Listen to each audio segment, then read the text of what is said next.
हरे कृष्णा।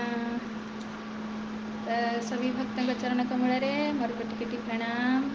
वाञ्छा कल्पतरुभ्यश्च कृपा सिन्धुभ्यैव च पतितानां पावनेभ्यो वैष्णवेभ्यो नमो नमः। जय अनंत कोटि वैष्णव वृंद की जय। जगत गुरु श्रील प्रभुपाद की जय। पतित पावन गुरु महाराज की जय। श्रीमद् भगवत गीता की जय। बरुथुनी एकादशी तिथि महामत्स की जय। तो समस्त को आज रही माधव तिथि भक्ति जननी जतने पालन करी कृष्णा बसती बसती बोली परम आदरे परी। तो आज ये माधव तिथि आप समस्त को ढेर सारा शुभकामना शुभेच्छा। तो आज तिथि को आशा करुँचे आपण मैंने कि पालन करुवे। जदि न करुँच तो आरंभ करंतु। ये भक्ति जननी हाँ आम जननी को जननी की उत्पन्न करे संतान उत्पन्न करे। तो भक्ति रूपी जदि आम चाहिए भक्ति चाहूचे तो एकादशी तिथि को पालन करे तो आम भितर से भक्ति शुद्ध भक्ति उत्पन्न हम भगवान को चरण रे। तो बहुत सुंदर आजिकार दिन में आम आरंभ करुचे भगवान कर गीता वाणी। तो यही है कहते ना आज दिन में एकादश इंद्रियों को एकादशी माने एकादश इंद्रियों को भगवान को सेवारे लगेगा। तो आमर स्टार्ट हो आरंभ होम इंद्रिया भगवान के सेवारे लगे। तो बहुत सुंदर भगवान निश्चय आम उपर प्रसन्न होते। तो आम आज पढ़िले बहुत सुंदर श्लोक। तो जो भगवान कहते जी विश्वास न करे यही शास्त्र बाणी उपरे तो ताले कौन हम तार गति कौन हम। काली आम पढ़िले कौन जी विश्वास करे तार कौन गति हुए। जी विश्वास करे से दिव्य ज्ञान प्राप्त हुए और दुईरे भगवान बहुत बहुत जल्दी से शांति को प्राप्त हुए यानी भगवत धाम को प्राप्त हुए जो केवल शांत रही पारिबा। ये संसार सब उद्विग्न चिंता कष्ट क्लेश दुख समस्त एटा अनुभव आम समस्ते करुचे। तो ये रही तो या ही हम भाई। तो जदि भगवान के विषय में जानिबा ताने निश्चय दिव्य शांति को प्राप्त करिबा। जदि न जानिबा ताले कौन हम संशयात्मा विनश्यति। भगवान ये श्लोक कहीदेले तार विनाश ही हम। जी शास्त्र पर विश्वास करेनि कहते ना लिखी तो देखीलु ना यही जे मानकर धारणा तो से मानकर कौन हम ये संसार फसबे बा पुनरपि जन्म पुनरपि मरणम पुनरपि जननी जठरे शयन यही काम ही करेंगे। तो भाग्यवान लोक ही जे भगवान के कथा को विश्वास करे। तो अगर बुझा ये विश्वास पछरे शास्त्रवाणी पछरे भगवान को आम प्रति केते दया देखा विचार करंतु ये जो शास्त्र भगवान कहीं देइछंती आ पछरे भगवान को खाली कहूचे करुणा सिंधु हे कृष्ण करुणा सिंधु वास्तविक करुणार सागर। हाँ ये शास्त्र जदि न दे था ना आम ये संसार फसिकी जन्म जन्म तो रही था कहीं लिखिले जदि बुझा टी मूल को जीवा ताहले भगवान जितेबले से सृष्टि कले कहीं भगवान सर्वस्वतंत्र। हाँ सी आनंद विधान पाई अनेक जीवात्मा को सृष्टि कले जमी पिता माता सृष्टि करती संतान मान कहीं से आमको आनंद देवे। हाँ संतान मान सृष्टि कर संतान मान सहित आनंद रे भगवान को भाव थिला तो मो संतान मैंने मोर सेवा करेंगे बास मो पाखे आनंद रे। किंतु आम भाया किसी ढीट जीवात्मा आमे कहीं सेवा करवा आमे भी स्वामी हवा। तो आम भितर कौन भावना आसला आमे भक्ता हवा आमे स्वामी हवा। तो भगवान कहले बापा ये तो मुही केवल स्वामी तुम मोर सेवा करी आनंद पाइपर। हाँ जमी दृष्टांत स्वरूप शरीर पेट है भक्ता आखि है अंश। हाँ आखि पेटर सेवा करके सुखी रही पार सी तो कह नाई नहीं मु भक्ता हेबी तो खाद्य नहीं आखिर ढाला केवल अशांति ही हवा केबे शांति पाइपर। तो से भाया भगवान भक्ता पंचम अध्याय कहे। हाँ तो जो आम भगवान भक्ता तो आम अंश सेवा करके खुशी रही पार कि आम कले जेहेतु न कले तो भगवान फिर कहले फिर तुम तुम तो फिर मत अलग दुनिया बनई पड़ो से तुम स्वामी बन जाओ। तो से नहीं कि ये संसार बनइले ये आसिक आम समस्त देखुना स्वामी बनिया चाहिए कई सेवक हाँपाई चाहूचे कि सब स्वामी हवा तो कि से भाव एवं भी रही। तो स्वामी है कि केबे आमे शांति रही पारिबानी कहीं आमे अंश अंश केबे पूर्ण हो पार ना। तो से पुनर सेवा करिकी आनंद पाई पारिबो। तो तेणु ये संसार जो फसिले भगवान जानते से केबे शांति रही पारिबेनी जिद करके सीना गले किंतु मोर सेवा तो केबे शांति रही। तो से जमी आम गोटे दृष्टांत नवा देखते झील छुआ छोट छोट छुआ गुड़ा झील छुआ ତ ମା ଯେତେବେଳେ ରୋଷେଇ କରି ଜିଦ୍ କରନ୍ତି ମୁଁ ବି ରୋଷେଇ କରିମି ପଛରେ ମା କାନିକୁ ଧରିକି ତ ମା କେସ କହିବ ଆରେ ତୁ କରିପାରିବୁନି ନିଆଁ ଜଳିଯିବୁ ତୋର ବୟସ ହେଇନି ତୁ ବଡ଼ ହେଇଯା ଏମିତି କୁହନ୍ତି ନା ନାଇଁ ତ ମୁଁ କରିବି ତ ମା କ'ଣ କରେ ନେଇ ଆସେ ତା ପାଇଁ ସବୁ ମାର୍କେଟରୁ ଯାଇକି ସିଲିଣ୍ଡର ସବୁ ପ୍ଲାଷ୍ଟିକ୍ର ସିଲିଣ୍ଡର ପ୍ଲାଷ୍ଟିକ୍ର ଚୁଲା ପ୍ଲାଷ୍ଟିକ୍ର ବାଲ୍ଟି ମଗ ଚାମଚ କଡ଼େଇ ସବୁ ଖାଏ ଯା ଖେଳ ବନା ତ ଆମେ ଦେଖିବା ସେଠି ଆମେ କିଛିଟା ଆନନ୍ଦ ଅନୁଭବ କରେ ଛୁଆମାନେ ସବୁ ମିଶିକି ଏଇସବୁ ଖେଳ ଖେଳୁ ଯେ ଆମେ ବି କିଛି ବନେଇବୁ ଆନନ୍ଦ ପାଇବୁ ଏ ସଂସାରରେ ଆମେ କିଛି ସୃଷ୍ଟି କରୁଛୁ ନା ଭଗବାନ ଯେମିତି ସୃଷ୍ଟି କରୁଛନ୍ତି ଜୀବାତ୍ମା ବି ସୃଷ୍ଟି କରୁଛୁ ତ ସୃଷ୍ଟି ଏଇ ଯେଉଁ କରିବାରେ କିଛି ସମୟ ସେଠି ଆନନ୍ଦ ମିଳେ କିନ୍ତୁ ବାସ୍ତବିକ ଆନନ୍ଦ ମିଳେନି ଯେତେବେଳେ ଭୋକ ଲାଗେ କ'ଣ କରୁ ସବୁ ସେ ଖେଳନାକୁ ଫିଙ୍ଗି ଫୁଙ୍ଗା ଦେଇକି ଦୌଡ଼ିବୁ ଘରକୁ ମା ଖାଇତେ ଦେ ତ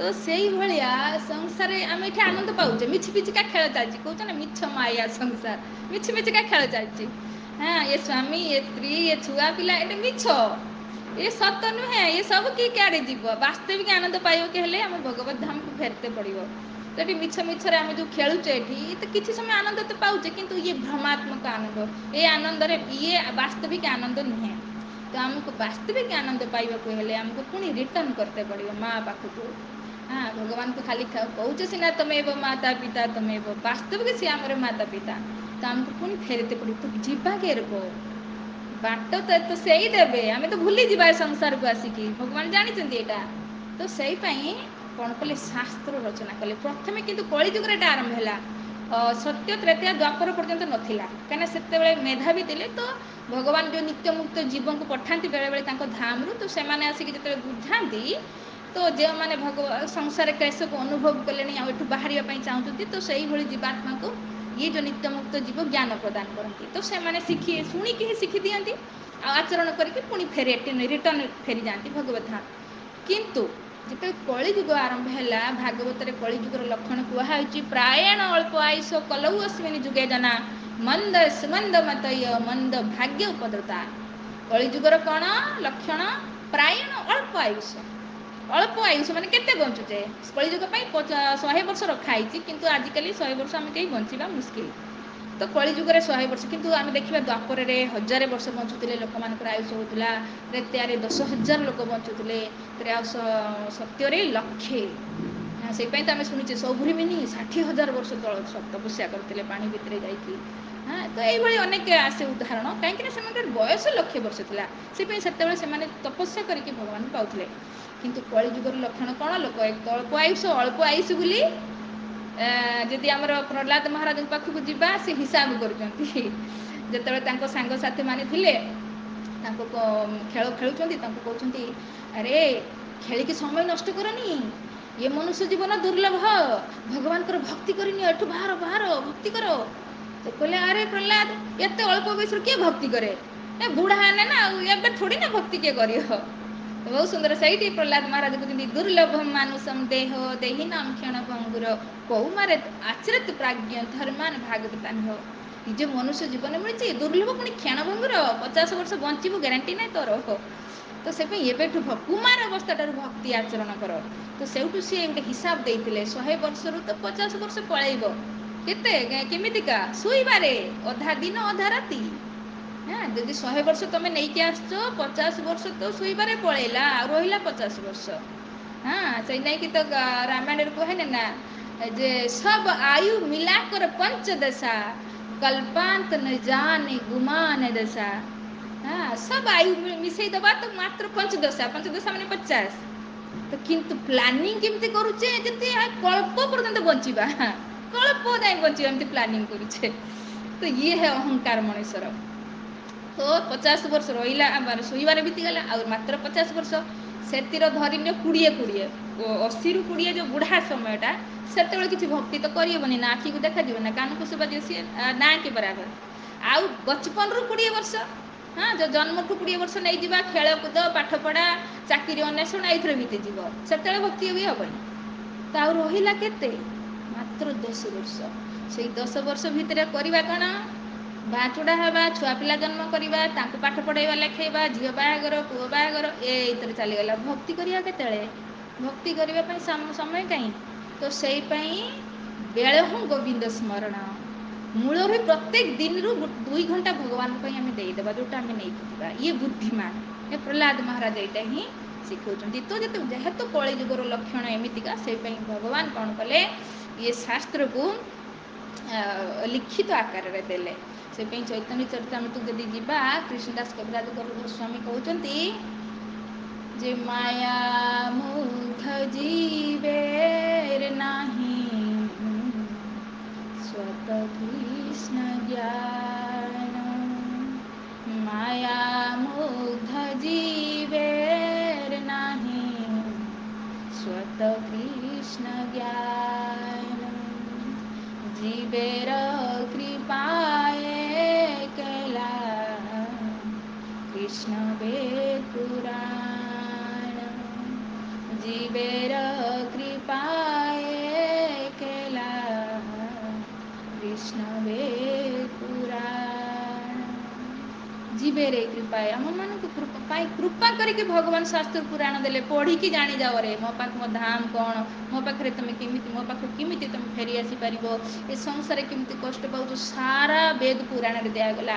କିନ୍ତୁ ଭଗବାନ ଏତେ ବି ଦୟାଳୁ, ଦେଖିଲେ ବେଦ ପଢ଼ିକି ବି ଯେମିତି ସମୁଦ୍ରରୁ ମଣି ବାହାର କରିବା ମୁସ୍କିଲ, ସେଇଭଳି ବେଦରୁ ସାର ବସ୍ତୁକୁ ବାହାର କରିବା ଆମ ଭଳି ବଦ୍ଧଜୀବ ପାଇଁ ମୁସ୍କିଲ।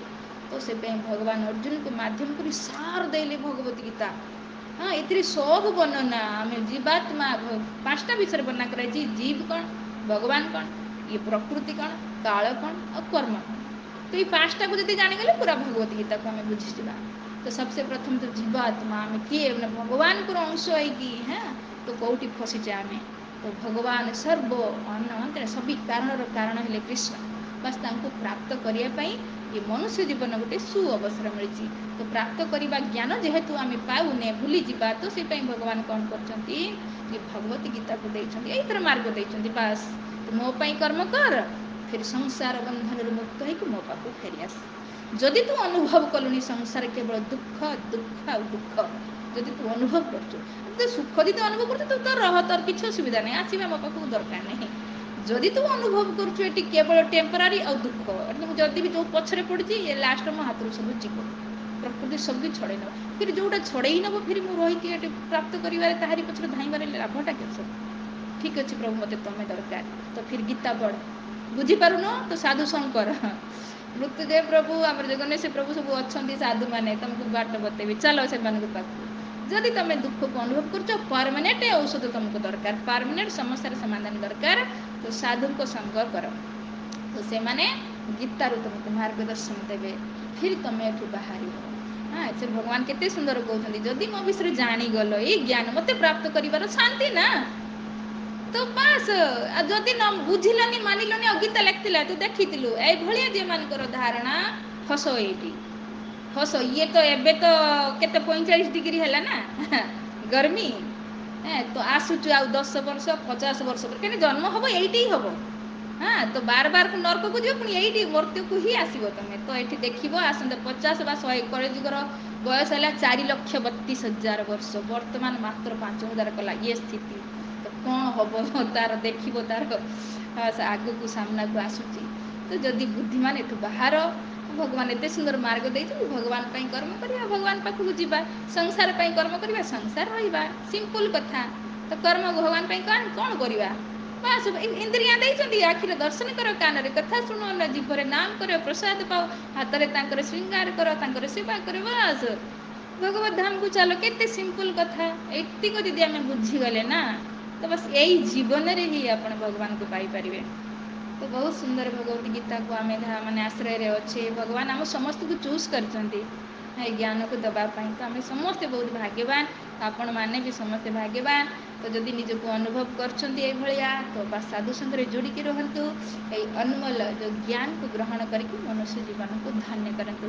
ଠିକ୍ ଅଛି, କଥା ରଖିବା, ସମୟ ହେଇଯାଇଛି। ହରେ କୃଷ୍ଣ କୃଷ୍ଣ କୃଷ୍ଣ ହରେ ହରେ, ହରେ ରାମ ରାମ ରାମ ହରେ ହରେ।